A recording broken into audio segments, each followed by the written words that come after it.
Je vous parle d'un film par jour. Et aujourd'hui, je vais vous parler du film de Amélie Poulain. Réalisé par Jean-Pierre Jeunet en 2001, il met en scène Amélie Poulain, ou plutôt la biographie fictive de Amélie Poulain, qui est aussi un personnage fictif. Ce film décrit la vie, ou plutôt les détails des petites choses de la vie. Ce que les gens aiment, ce que les gens détestent, ce que les gens vivent et ne vivent pas. Elle décrit l'histoire des petits détails rapprochés, des petites histoires de la vie, telle une petite poésie sur quelques personnages, quelques personnes, d'un petit village, d'une petite maison, d'un petit magasin et d'un petit bar où Amélie Poulain travaille. On apprend au fur et à mesure de l'histoire que Amélie Poulain aime des diverses choses et apprécie les petits moments, les petites choses de la vie. On apprend aussi ce qu'elle n'aime pas et ce qu'elle adore. Parfois, le vendredi soir, Amélie va au cinéma. J'aime bien me retourner dans le noir et contempler le visage des autres spectateurs. Au premier qui arrive au bout de la passerelle. Puis j'aime bien repérer le petit détail que personne ne verra jamais. Par contre, j'aime pas dans les vieux films américains quand les conducteurs regardent pas la route.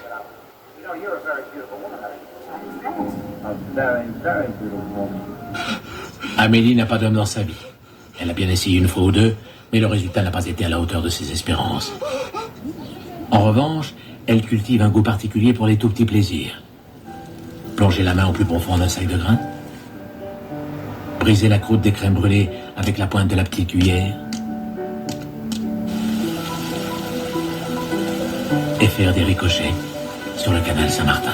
Et malgré le fait que l'on constate que Amélie Poulain est un personnage très joyeux, qui aime la majorité des choses de la vie, beaucoup de choses de la vie, qu'elle aime également, qu'elle aime s'insinuer dans les histoires des autres, elle a aussi quelque chose qui est contraire finalement à son état d'esprit, son comportement, c'est que elle n'aime pas forcément être en couple et donner de l'amour et recevoir de l'amour. Ou plutôt, ce que l'on peut constater, c'est qu'elle en a peur. Elle a peur de cet amour qu'elle peut recevoir et donner, peur certainement de ce que ça peut donner de négatif ou de positif. On va apprendre par la suite que elle va découvrir une petite boîte dans son appartement et qu'elle va vouloir la rendre à son propriétaire, comme une espèce de chasse au trésor, comme son âme d'enfant qui continuait encore à l'âge adulte de s'insinuer en fait dans sa vie et de dicter sa vie par son âme d'enfant. Ainsi que le chauffeur de la voiture, un employé de l'hôtel. Le garde du corps de Lady Di, lui, est grièvement blessé. Lady Di et Dodi Al-Fayed étaient arrivés hier à Paris au sortir du Ritz, un hôtel qui appartient au père de Dodi Al-Fayed. Leur voiture, une Mercedes noire, a été prise en chasse par les paparazzis. L'accident a eu lieu dans le...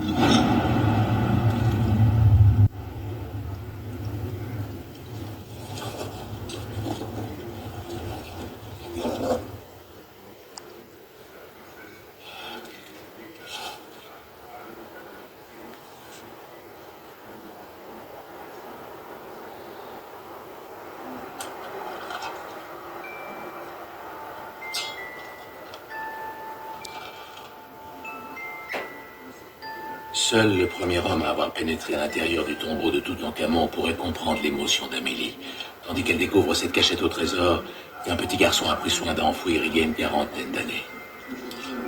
On a ainsi une histoire plutôt théâtrale, plutôt fondée sur une notion de théâtre et de poésie, à la Wes Anderson finalement. Et donc Amélie Poulain va tenter de découvrir à qui est cette boîte afin de lui rendre. Et cela va décider de oui ou non, elle va continuer à s'immiscer dans les histoires des autres, dans la vie des autres. Et elle va découvrir à qui appartient cette boîte, et elle va également découvrir que ça le rend heureux, que ça rend heureux cet homme de retrouver sa boîte d'enfant il y a 40 ans. Et ce résultat plaît beaucoup à Amélie. Elle va ainsi s'immiscer dans les histoires des autres, les histoires d'amour, les histoires de cœur, la vie privée, et s'immiscer également dans sa propre vie privée en découvrant un carnet de photos que prend en fait un homme quelconque. Au début, on pense que c'est un homme quelconque, et on apprend que cet homme n'est autre que Nino Quincampoix. Jusque-là, ça dit à personne, c'est normal, ça fait partie de l'histoire. Mais ce Nino Quincampoix est un homme similaire à Amélie Poulain. Ça alors. Bonjour, je peux vous aider? Excusez-moi, j'ai trouvé cet album dans la rue et j'ai... Ça alors, c'est Nino qui va être content. Il avait l'air tellement malheureux l'autre jour. J'étais sur le point d'aller mettre un cierge à Saint-Antoine. Et Nino, il est là? Non, jamais le mercredi, il travaille à la fin du trône. Collectionnait les empreintes de pas dans le ciment. Lui, il était veilleur de nuit. Et du coup, il passait ses journées à photographier tous les endroits où quelqu'un a marché par accident sur du ciment encore frais. Ah, c'était un drôle d'oiseau. Hein. Quand je l'ai rencontré, il faisait le Père Noël à la Samaritaine.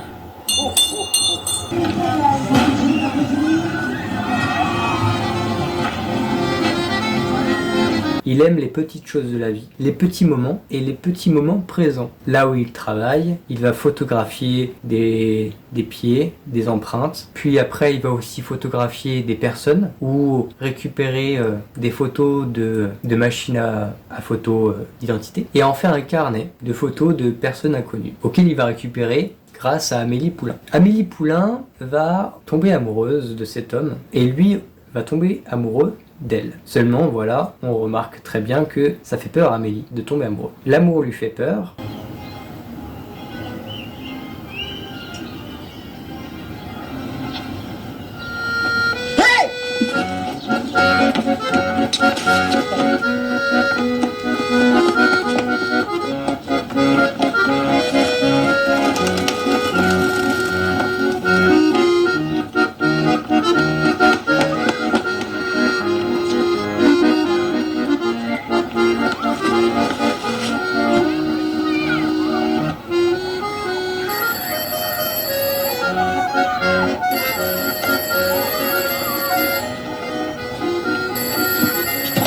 Allô?